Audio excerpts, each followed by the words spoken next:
Somewhere, a luxurious golden door stood illuminated by a magnificent chandelier. Students from all the academies had gathered with their representatives in front of it. Blue Whale spread his hands wide and, with a smile, congratulated the 10 students who had overcome the trial of each house. Vikir stared down at the ground in silence. Grenouille, standing beside him, had eyes shining with joy, while on the other side, Sinclair clenched her fists, unable to help but feel excited and blush. In a serious tone, Blue Whale addressed the 10 finalists. He conveyed the deep respect of each academy's representatives for their exceptional achievement in passing the second stage apprentice system. To ensure their efforts were not in vain, he proceeded to explain, for the last time, the rules for claiming an artifact. Blue Whale pointed a finger toward the ceiling.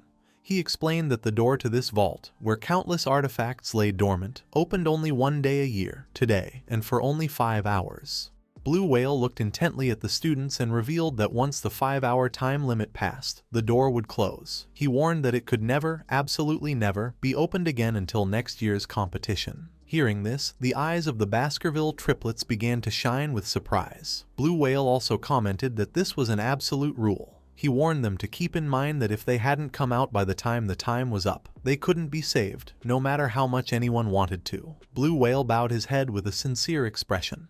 He warned that what he was about to say was especially for those who had just returned from completing the Baskerville assignment, and that student Vikir really needed to listen carefully. Vikir snapped out of his thoughts, his eyes widening in confusion and curiosity, unsure of what was happening. Blue Whale's eyes began to flash with anger. He snapped at Vikir that he had arrived late and that they had almost been unable to enter because everyone was waiting for him. He warned him that, with his sense of time, he was certain to get locked in, so he demanded that he listen. Grenouille and Sinclair simply managed a forced smile. Blue Whale yelled at Vikir that if he was going to be late, he should have at least given notice. He explained that they had thought something had happened to him, to the point of filing a missing person report. He furiously reminded him that he was responsible for concluding the tournament cleanly, with his position as Tower Lord on the line. Sinclair put a hand near her mouth, closed her eyes, and couldn't help but laugh, while on the other hand, Vikir remained silent, feeling confused. Vikir gazed down at the ground, his eyes filled with anger and fear. The image of the tower where Cane Corso was came to his mind. He recalled that in the grave of the stabbed blade, it had felt as if not even a day had passed, but outside the tower, 10 whole days had gone by. Furthermore, the place where he fought Cane Corso was the lowest level of the tower, and there could be something more than a simple space-time distortion above it. Vikir lifted his head, and his attention fixed on something, causing his expression to change. Vikir began to carefully observe the door in front of him. A strange energy was emerging from it, a demonic energy. He had taken another step closer to the 10 elite corpses. Slowly, the door began to open, and a powerful, intense blue flash started to emerge from within.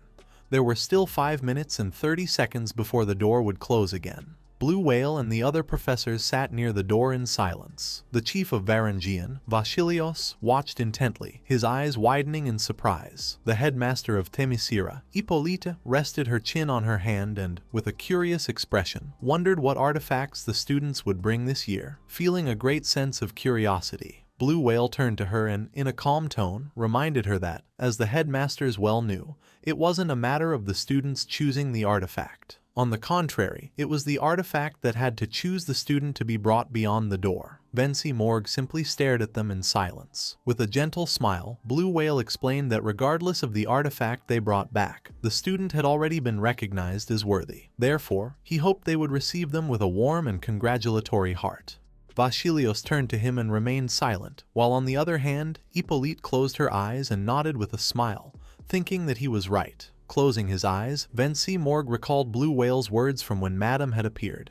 He had told him how desperate he was for the Mage Tower to win, and for him to now act as if he were in favor of all the students seemed strange and unsettling. Blue Whale turned to him and couldn't help but feel a bit confused. Vinci Morgue clasped his hands and his eyes began to shine with curiosity, wondering how many students would be chosen this year. At the same time, the students began to pass through the portal to return. The first was Philippus, who was holding his magic staff. Behind him were Lovegood Merlini, Bakura, Sinclair, and the triplets. They began to walk toward Blue Whale and the others. Hippolyte asked the students who had obtained artifacts to report what kind of abilities they possessed. Philippus began to show off his magic staff, which started to glow. With an excited expression, he revealed that he had obtained a staff made with a pink dragon's scale that increased his mana. With an excited smile, Lovegood Merlini began to show off a heart-shaped hairpin. It blocked a single mind-type spell, but it had the condition that someone she truly loved had to be by her side. With a smile, Bakira began to show his steel gloves, the Madongwang hand, gauntlets that increased physical strength. It was Dolores's turn. She showed a golden mirror, the Mirror of Truth. This artifact revealed the true face behind the reflected target's mask, but it only worked on people who were within a range she could handle. The Baskerville triplets raised their swords. They had obtained the Samjido triplet swords that grew stronger when they were together. With an excited expression, Sinclair began to point to the hat she carried on her back. The artifact that had chosen her was the Money Hat, and it had the ability to increase her magical power by feeding it money. Hippolyte crossed her arms, her attention fixed on Sinclair's hat. She couldn't believe that every student had been chosen by an artifact. This year's class was truly one of a kind. In a curious tone, Vasilios commented that this must mean the artifacts had recognized the students' great talent. He then wondered if everyone had come out by now.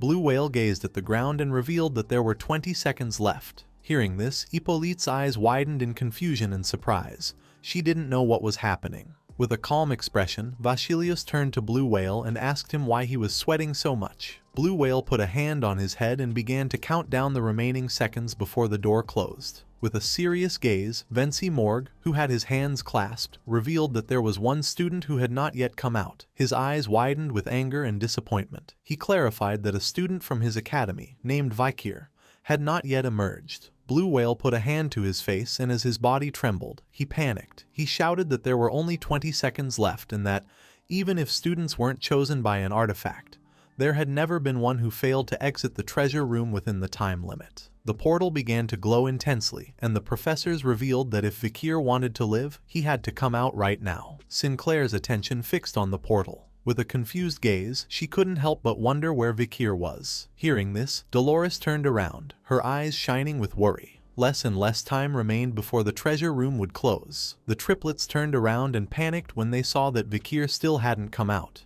Philippus remained silent, not knowing what was happening. Lovegood Merlini's eyes widened with surprise and concern, while on the other hand, Bakira felt surprised to notice that Vikir still hadn't come out. When only 4 seconds remained, someone clenched their fist and began to emerge from the portal. It was none other than Granui. Gritting his teeth, he had decided not to get trapped inside the treasure room. Granui closed his eyes, unsure if he had made it out. He then stumbled and fell face first to the ground, and at that exact moment, the golden door of the treasure room slammed shut completely. With his face covered in sweat, he got to his feet, panting heavily. With an arrogant smile, he declared that the protagonist always makes his entrance at the end. The eyes of Sinclair and Dolores filled with surprise and fear. The Baskerville triplets were in shock. As the cloud of smoke dissipated, everyone was left speechless. Noticing this, Granui wondered, "What's with this atmosphere?" The color drained from Vinci Morgue's face and his eyes widened in terror. He couldn't believe that Vikir hadn't come out. At the same time, Vikir was inside the treasure room. Even though the door had closed, his eyes shone with tranquility. He watched from a high vantage point, more precisely from a pillar, and felt relieved as he was finally alone. Without wasting any more time, Vikir landed elegantly on the ground, his eyes filled with determination, for he had to take care of the 7th corpse inside this door, where no one else was, before that bastard could plan something. Vikir got to his feet. He saw that the room was replete with artifacts, and the only thing illuminating the place was the moonlight. The problem was finding it in this place. Vikir began to walk through the area, and then his eyes started to glow with rage. He could feel it, the scent of a demon. In this room, there were all sorts of artifacts, from magic potions to normal and magical weapons. Our boy began to walk in silence, recalling that it was said an artifact lets you know instantly who the chosen one is, and he wondered if the light they emitted was proof of this. Our boy had no interest in any of the glowing artifacts. Vikir stopped walking and stood still. His eyes shone with rage as he gritted his teeth hard. What he was looking for was here, the only inanimate demon among the 10 supreme corpses. Vikir's attention fixed on several powerful weapons. Among them were a mace, a shield, a bow, and a sword. He knew that the 7th corpse, Decarabia, was nearby. Vikir began to observe the sword carefully. He knew better than anyone that, although it looked like a magnificent and beautiful artifact, the deepest darkness always hides behind the brightest light. Consumed by rage, Vikir unsheathed his sword, began to stare intently at the displayed sword, and declared that the game of hide-and-seek was over. Without wasting another second, Vikir moved like a thunderclap, unleashing several powerful yet precise slashes. Our boy's attack shattered the artifact holding the weapons to pieces. Our boy did not let his guard down. Hidden behind it was the demon Decarabia, who had been sleeping. Not long after, it woke up, and its eye began to glow with malice. The demon began to stare intently at our boy, creating an intense pressure. Vikir stood ready for combat. As its eye glowed with rage, the demon called him weak and ignorant, asking if he was the one who had awakened it. This demon was the 7th corpse, Decarabia. It had a danger level of S+ and was known as a natural enemy of humanity, one of the 10 disasters considered incomprehensible and impossible to kill. Just as cited in the 10 Commandments, this being, like a plague of locusts, would lay waste to all food supplies. This is the end of the video. If you guys want to see the next part, then don't forget to subscribe and like the video.